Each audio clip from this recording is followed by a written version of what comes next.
Move, or I swear I will find another way out.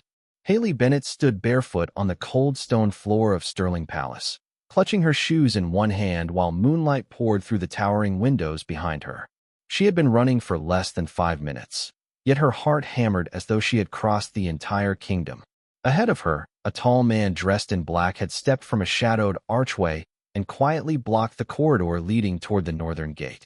He wore no crown, no ceremonial insignia, nothing that told her who he was. Only those strange silver-gray eyes made her hesitate. "Who are you running from?" he asked. His voice was deep but controlled, without the sharp authority she expected from a palace guard. Haley tightened her coat around her modest blue dress. Footsteps echoed somewhere far behind her. "Everyone who thinks they own my future." Something shifted across the stranger's face. Surprise, perhaps, or recognition. "No one owns your future." Haley almost laughed.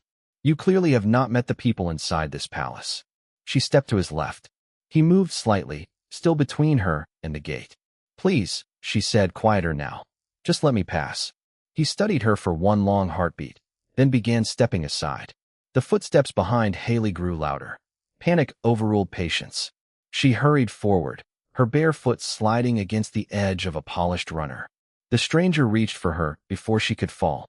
Haley twisted instinctively at the same moment he leaned closer to steady her.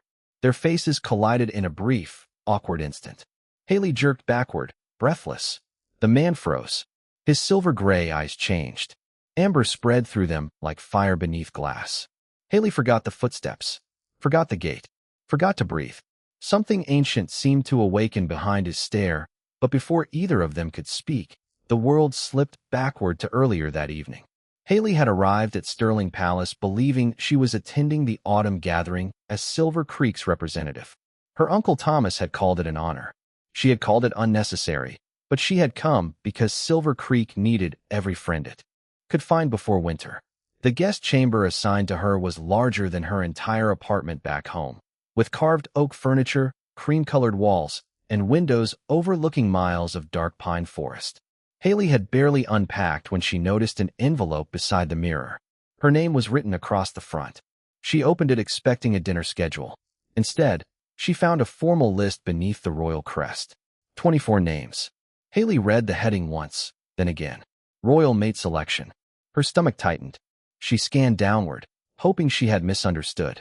Near the bottom, between women from families she recognized from newspapers and pack announcements, she found her own name. Haley Bennett. Silver Creek Pack. Omega. For several seconds, she simply stared. Then the door opened behind her.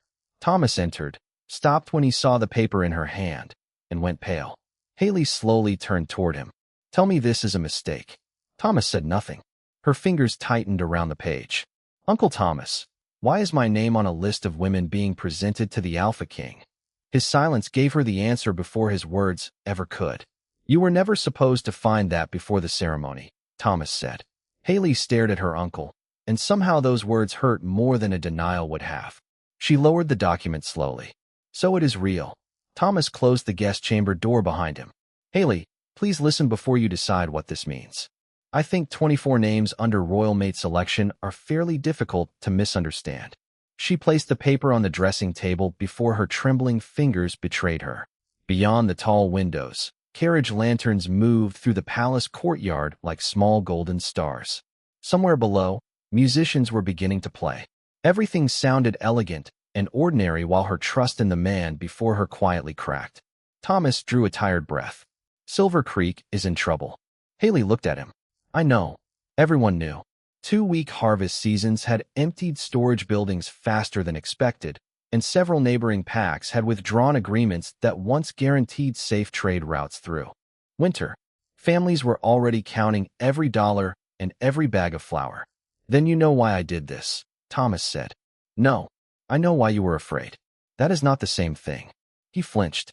"If someone from Silver Creek is chosen by the Alpha King, the pack receives permanent royal protection, trade access, winter assistance, security for every family under our name." Haley felt the trap closing, not around her body, but around her conscience. She pictured Mrs. Miller rationing groceries for 3 grandchildren. She pictured the little elementary school near Cedar Creek, where teachers had started bringing supplies from home. She pictured elderly pack members who could not simply move somewhere safer. Thomas knew exactly which faces would appear in her mind. "You could save them," he said softly. Haley looked away. "By doing what?" "Attending one ceremony. Meeting the king. Nothing happens unless you are selected." "And if I am?" Thomas hesitated. Haley turned back to him. "Did anyone plan to ask whether I wanted this?" Silence. There it was again. The answer nobody wanted to say aloud. Her eyes burned, but she refused to cry. "I would have helped Silver Creek if you had asked me." "I know." "No, you do not. Because asking means I am allowed to say no." A bell sounded deep within Sterling Palace, its low note traveling through the walls. Thomas glanced toward the door. "The first gathering begins soon." Haley's heartbeat accelerated. "Take my name off the list. It is already registered with the Royal Council. Then tell them I refuse. If you leave now, Silver Creek may lose its chance at protection." Haley closed her eyes for 1 second. She loved her home. She loved its people. But kindness offered freely was sacrifice. Kindness demanded through guilt was control. When she opened her eyes, her decision had settled. "I need a few minutes alone." Thomas studied her, perhaps mistaking her calmness for surrender. "Of course." He stepped into the corridor and closed the door. Haley waited until his footsteps disappeared. Then she grabbed her dark coat, kept her shoes firmly on, and crossed to the narrow servant's door beside the wardrobe. She had noticed it when she arrived. Beyond it waited a dim corridor descending toward the lower floors. Somewhere beyond those walls was the northern gate. Haley slipped through the doorway and quietly closed it behind her. She was not going to the ceremony. She was leaving Sterling Palace. Haley had almost reached the lower floor when the second bell sounded. She paused on the narrow servant's staircase, listening as its deep note rolled through Sterling Palace. For one nervous second, she wondered whether Thomas had already discovered she was gone. Then she tightened her coat and continued downward. The corridor ahead smelled faintly of cedar, bread, and rain drifting through an open kitchen window. Servants hurried between rooms carrying silver trays, too occupied with the royal gathering to notice one Omega moving in the opposite direction. Haley kept her head lowered and followed a stone passage toward the northern wing. She had studied the palace grounds from her bedroom window. If she remembered correctly, the northern gate was less than 300 feet beyond the servants' courtyard. Freedom was close. In the royal hall, Alexander Sterling stood beneath the silver crest of his family, while 23 Omegas waited for him. He had negotiated territorial disputes with less discomfort. Crystal chandeliers glowed overhead. Musicians played softly from the balcony, and representatives from powerful packs filled the surrounding tables. Madeline Prescott stood nearest the front in an elegant ivory gown, perfectly composed beneath the approving gaze of her father and several council elders. Everyone seemed to know what Alexander should want. His wolf disagreed by showing no interest at all. One name followed another. One introduction followed another. Nothing. Ryan Cole leaned closer. "You look like you would rather be reviewing winter supply reports." Alexander kept his eyes forward. "Winter supply reports usually involve fewer people watching me breathe." Ryan almost smiled. Then Alexander noticed the empty chair. It stood near the end of the final row, unremarkable except for the small white card resting against its back. Haley Bennett. Silver Creek Pack. Alexander's attention sharpened. Something faint lingered in the air around the chair.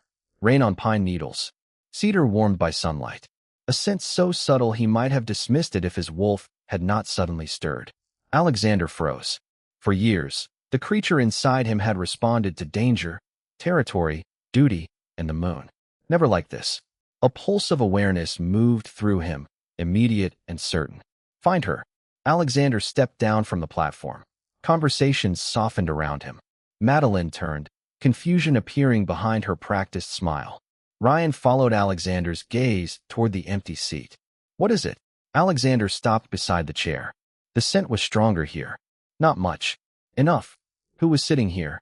An attendant hurried forward and checked the registry. "Haley Bennett, Your Majesty." "She has not reported to the hall." Alexander looked toward the western passage. His wolf stirred again. "Find her." Across the palace, Haley slipped through a service door and entered the northern courtyard. Cold night air touched her face. Ahead, beyond an arched passage, she could see the open gate and the moonlit road disappearing between tall pine trees. Her heart lifted. She started walking faster.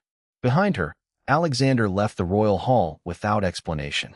Ryan called his name once, then followed. Alexander barely heard him. The scent strengthened with every corridor. Rain. Cedar. Something strangely familiar.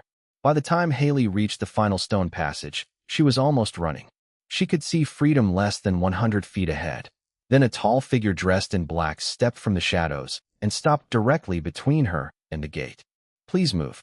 Haley stopped beneath the stone archway, fighting to keep her voice steady as the stranger in black stood between her and the northern gate. Beyond him, the moonlit road disappeared into the pine forest, close enough that she could almost feel the freedom waiting there. The man did not reach for her. He simply watched her with those unsettling silver-gray eyes. "Why are you leaving?" he asked. Haley glanced behind her. No one had appeared yet, but distant footsteps echoed through the palace. Corridors. "Because I was brought here under false pretenses." Something flickered across his face. "Explain." "I do not owe a palace guard an explanation." His eyebrows lifted slightly, but he did not correct her. Haley tightened her coat around herself. "I was told I came here to represent Silver Creek. Instead, my uncle put my name into some royal mate selection without asking me." The stranger became very still. "And you do not want to participate?" "Would I be running if I did?" For the briefest moment, amusement softened his expression. Then it disappeared. "Silver Creek needs royal protection." Haley stared at him. "So everyone keeps reminding me. That matters to you." "Of course it matters." Her voice cracked before she steadied it. "There are families back home who deserve help. Children. Older people. People who had nothing to do with this arrangement." She swallowed. "But caring about them does not mean someone gets to decide my entire future for me." The stranger's gaze held hers. "No," he said quietly. "It does not." Haley had expected resistance, perhaps another lecture about duty. His agreement unsettled her more. "Then let me pass." He looked toward the open gate, and after one long second, stepped aside. Relief rushed through her. Then voices sounded behind them. Haley recognized Thomas calling her name. Panic returned. She hurried forward, trying to pass the stranger before anyone reached the corridor. Her shoe caught against the raised edge of a long runner. The world tilted. The stranger reacted instantly, catching her by the arm before she hit the floor. Haley turned at the same moment. He leaned closer to steady her. Their faces bumped together in one brief, awkward collision, and her teeth accidentally caught his lower lip. Haley pulled back immediately. "Oh my goodness. I am sorry." A tiny red mark appeared on his lip. He did not seem to notice. Every trace of calm vanished from his expression. His silver-gray eyes slowly shifted to amber. Haley's breath caught. The air around him seemed to change, charged with an ancient awareness she could not understand. A low sound rose in his chest, followed by one word spoken with instinctive certainty. "Mine." Haley froze. "What did you say?" Before he could answer, several royal guards entered the passage with Ryan Cole close behind them. Haley instinctively stepped away from the stranger, expecting someone to demand an explanation. Instead, every guard stopped. Heads bowed. Ryan's gaze moved from Alexander's amber eyes to Haley, and understanding flashed across his face. "Your Majesty," one guard said. Haley's heartbeat seemed to stop. She looked at the man in black. The stranger she had mistaken for a guard. The man she had ordered to move. Alexander Sterling met her stunned gaze in silence. Haley suddenly understood exactly who had been standing between her and freedom. The Alpha King. Haley could not move. The open gate was still behind Alexander, the moonlit road still visible beyond the stone arch. Yet freedom suddenly felt much farther away. "You are the Alpha King." Her voice barely carried. Alexander's eyes had returned to silver gray, but something powerful remained beneath their calm surface. "Yes." Haley's gaze dropped briefly to the tiny mark on his lower lip, and embarrassment warmed her face. Of all the people in Stirling Palace, she had accidentally collided with the one man everyone expected her to meet ceremonially. Worse, his wolf had reacted to her. What did that word mean? She asked, although some instinct deep inside her already feared the answer. Ryan exchanged a glance with Alexander. The guards remained respectfully silent. Alexander looked at them. "Leave us." Ryan hesitated. "Your Majesty, the council will notice your absence." "They already have." Alexander's tone stayed calm. "Give us a moment." Ryan nodded and guided the guards back through the corridor. When they were alone, Haley folded her arms tightly. Tell me. Alexander drew a measured breath. My wolf recognized you. As what? Silence stretched between them. Then he answered. A possible mate. Haley felt the words settle heavily in her chest. She almost laughed, not because anything was funny, but because the entire evening had become impossible. So I ran from a ceremony designed to let you choose a mate, only for your wolf to make the choice out here.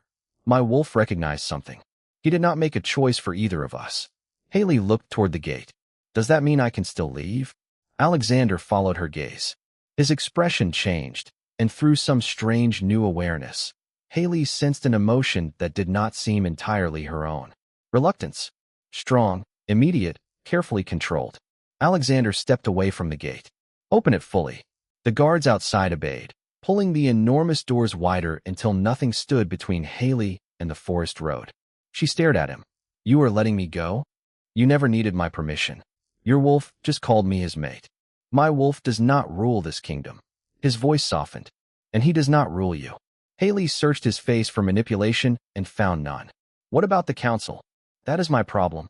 What about Silver Creek? Also not a price you should have to pay with your future. The answer struck somewhere deeper than she expected. Haley stepped toward the gate. Alexander did not follow. She took another step, then another, until she crossed beneath the final arch and reached the moonlit road. Cold air filled her lungs. She was free. She should have felt only relief. Instead, a strange ache brushed against her awareness, distant but unmistakable. It came from behind her. Haley turned. Alexander remained exactly where she had left him, hands at his sides, giving her the distance she had demanded. His face revealed almost nothing, but the unfamiliar bond whispered what his expression refused to show. Letting her leave was costing him something. Then Ryan hurried back into the passage. Your Majesty. Alexander turned. What happened? Ryan's expression was tense. The Royal Council knows your wolf responded to someone. Haley's stomach tightened. Ryan continued. Madeline Prescott's father has called an emergency hearing. He says Silver Creek deliberately arranged this to secure royal protection. Haley stared at him. That is not true. Ryan's eyes met hers. They are already treating it as if it is. Haley stood outside the open gate with freedom stretching into the moonlit forest ahead of her and Silver Creek, pulling at her from behind. For several seconds, she said nothing. She could keep walking. Alexander had given her that choice without conditions. But if the Royal Council believed her pack had manipulated the mate bond, the people she loved could lose the protection they desperately needed for something they had never done. Haley turned back toward the palace. What happens if I leave now? Ryan glanced at Alexander before answering. The council will investigate either way. Your absence may strengthen their argument that Silver Creek planned this and withdrew you once the bond was confirmed. Haley's stomach tightened. That makes no sense. Politics rarely requires sense when suspicion is more useful, Alexander said quietly. Haley looked at the road again. Home was out there. So was the easier choice. Then she pictured Silver Creek in winter, the school near Cedar Creek, the families already stretching every dollar, and the older residents depending on safe trade routes for supplies. None of them had placed her name on that list. I am going back. Alexander's expression remained controlled, but through the faint bond, she felt a sudden warmth of relief. You do not have to. I know. She crossed beneath the gate and stopped several feet from him. And I am not coming back for you. Ryan lowered his eyes, clearly hiding a reaction. Alexander, however, gave the faintest smile. Good. Haley blinked. Good. If you returned because you thought the bond required it, I would send you home myself. Something inside her softened despite her frustration. They walked back through Sterling Palace with Ryan a few steps behind them. Alexander never touched Haley or instructed her where to stand. Servants bowed as he passed, then glanced curiously at the Omega walking beside him. The attention made her uncomfortable, but Alexander seemed to notice. He slowed slightly, allowing her more space rather than drawing her closer. When they reached the corridor outside the Royal Council chamber, Thomas was waiting. Relief flooded his face. Haley, thank goodness. She stopped. Did you know? Thomas frowned. Know what? That there was any possibility the Alpha Kings Wolf might recognize me. The color slowly left his face. Haley felt cold. You knew something. Thomas looked toward Alexander, then back at her. Not for certain. Tell me. He lowered his voice. Your mother came from an old Silver Pine family. Generations ago, their bloodline was known for unusually strong mate recognition. Haley stared at him. And you never thought that mattered before bringing me to a mate selection? Your mother believed the trait had disappeared. I thought the possibility was remote. But you knew it existed. Thomas looked ashamed. Yes. Haley closed her eyes for a moment. Another choice made around her. Another truth withheld because someone else had decided what she needed to know. Alexander's voice became quiet. Did the council know about this? Thomas hesitated. That hesitation was enough. Before he could answer, the tall doors beside them opened. Madeline Prescott stood inside with her father, and 6 royal elders gathered around a long oak table. Candlelight warmed the chamber, but Madeline's expression was cold. Her gaze moved from Alexander to Haley and finally to Thomas. How convenient, she said. The missing Omega returns just as we discover her family knew exactly what she might be. Haley stepped into the royal council chamber before fear could persuade her to remain outside. Madeline stood beside her father at the long oak table, elegant and composed, while 6 elders watched Haley with expressions ranging from suspicion to curiosity. Alexander entered beside her, but left several feet between them. That small distance mattered. He was not presenting her as his possession. He was letting her stand as herself. My family knew about an old bloodline, Haley said.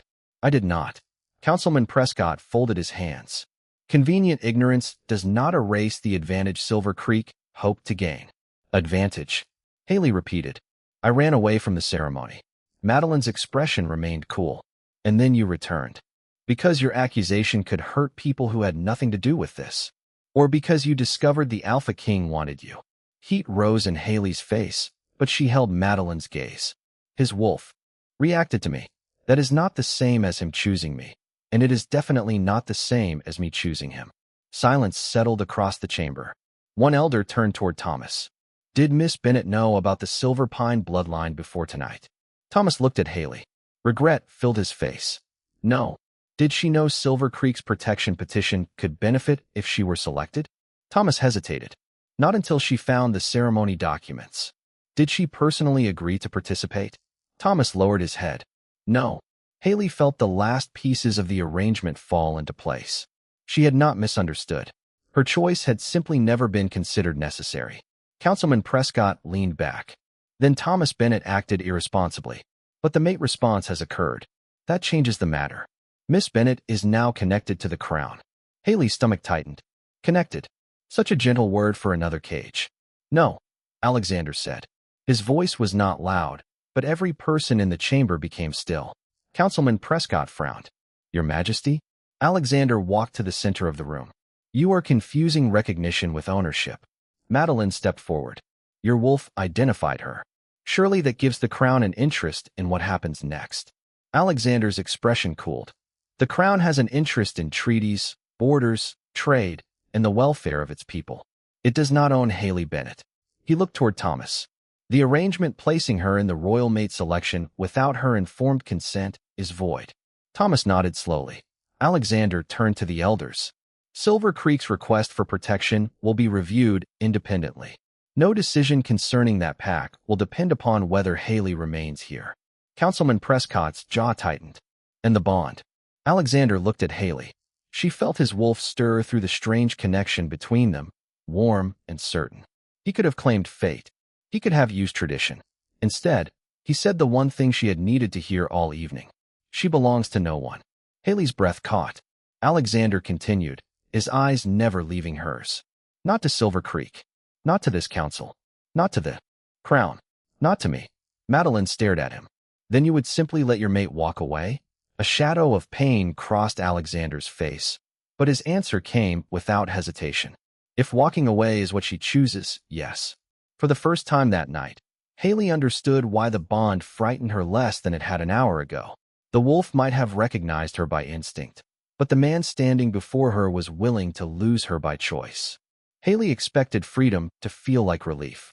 Instead, when she stepped out of the royal council chamber, the quiet corridor seemed almost too large around her. No guards followed. No elder called her back. Thomas remained inside to answer questions about Silver Creek, and Alexander had made his decision unmistakably clear. She could leave. This time, Nobody could attach a condition to the open door. Haley walked toward the northern courtyard, hearing her own footsteps against the polished stone. A carriage is waiting. Alexander's voice came from behind her. She turned. He had stopped several feet away, still giving her the distance he had protected all evening. You arranged one already? Ryan did. You were that certain I would go? A faint sadness touched his silver-gray eyes. I was certain you deserved the option. Haley looked toward the moonlit courtyard. What do you want me to do? Alexander was silent for a moment. My wolf has been answering that question since the corridor. Despite everything, the corner of her mouth lifted. He does seem opinionated. Alexander almost smiled. Very. Then his expression softened. But I am not asking what he wants. Haley's smile faded. Then what do you want? He met her eyes. I want you to make this decision somewhere you do not feel watched, pressured, or indebted. The words settled deeply. Even if I decide never to come back. Pain moved through the bond before Alexander could hide it, quiet and sharp enough to make Haley's chest tighten. Still, he nodded. Even then. 20 minutes later, Haley sat inside a carriage rolling beyond Stirling Palace. Her small travel bag rested beside her.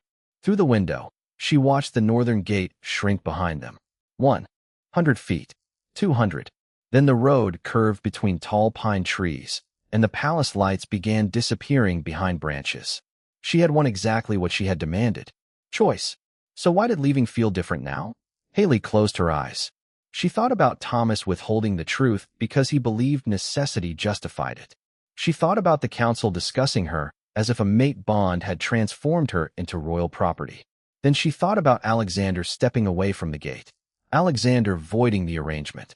Alexander standing before powerful elders and refusing to claim what everyone insisted fate had already given him. The difference became painfully clear. She was not returning because an invisible bond pulled her toward a king. She was returning because the man had refused to pull her toward him. Haley opened her eyes. The palace was almost hidden now. Her heart beat faster, but there was no panic in it.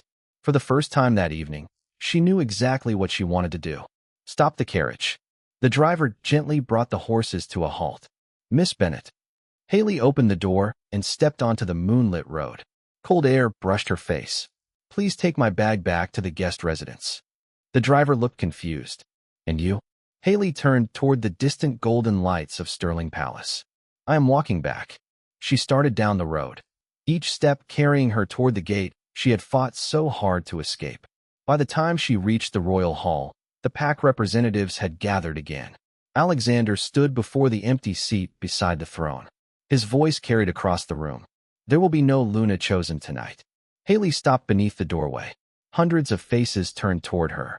Alexander saw her last. His words died into silence.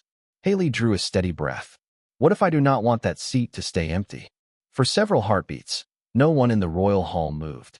Haley stood beneath the open doorway with moonlight behind her, aware of hundreds of eyes turning in her direction, yet the only face she truly saw was Alexander's.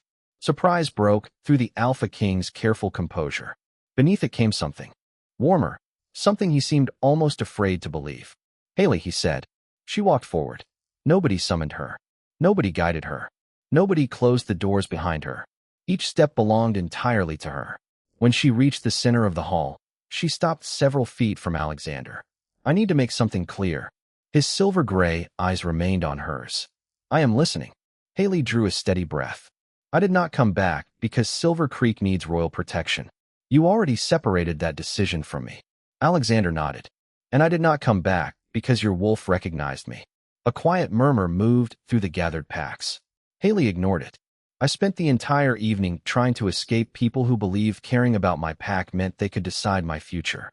Then I met the one person in this kingdom powerful enough to stop me. Her voice softened. And you opened the gate. Alexander's expression changed. Haley felt his emotion through the bond before she saw it in his eyes. Hope. Careful, restrained hope. You let me leave, she continued. Not once, but twice. You defended Silver Creek without asking me to stay. You stood in front of your own council and told them I belonged to no one. She glanced toward the open doors behind her. The road remained visible beyond them. That is why I came back. I needed to know I could walk away before I could understand what it meant to choose to stay. Alexander's wolf stirred through the bond, warm and certain. That instinctive word returned like an echo. Mine.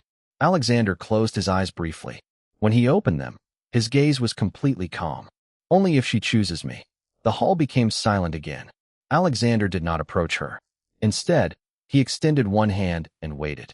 Fate may have recognized you before I did, he said. But fate does not get to speak for your heart. Haley looked at his open hand. And if I take it, then we begin. No immediate royal ceremony. A faint smile touched his face. No. No council planning my entire life by breakfast. Absolutely not. Haley finally smiled. Good. She placed her hand in his. Warmth moved through the bond, gentle rather than demanding, and Alexander released a breath that sounded as though he had been holding it since the northern gate. Haley looked once more toward the open palace doors. Hours earlier, she had run toward them because she believed freedom existed only on the other side. Now they remained open, proving something she had not understood then. Freedom was not always leaving. Sometimes freedom was knowing you could leave and choosing where your heart wanted to remain. Alexander stood beside her, not ahead of her, and together they faced the hall. Their story had not ended with fate choosing a mate. It had only begun with two people choosing each other. And if Haley and Alexander's journey reminded you that real love should respect your freedom, support your courage, and never demand your surrender, please like this story, share it with someone who believes kindness can be stronger than power, and subscribe to the channel for more stories about destiny, hope, and hearts brave enough to choose their own path.